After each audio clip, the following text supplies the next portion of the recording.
大家好，我多多聲，歡迎嚟到我嘅 channel。好多粉絲留言問自己點解一食凍嘢熱嘢就會牙痛，咁應該點先好呢？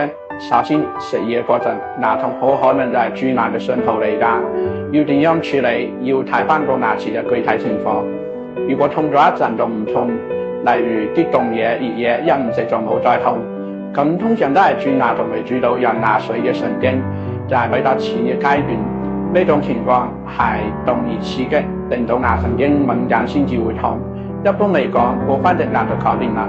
但如果係無啦啦都會牙痛，或者係痛起嚟停唔到口，例如唔食凍嘢熱嘢都會自己痛，或者係痛得好耐，咁好大可能就係因為蛀牙已經蛀到有牙髓，嗰種牙髓發炎啦。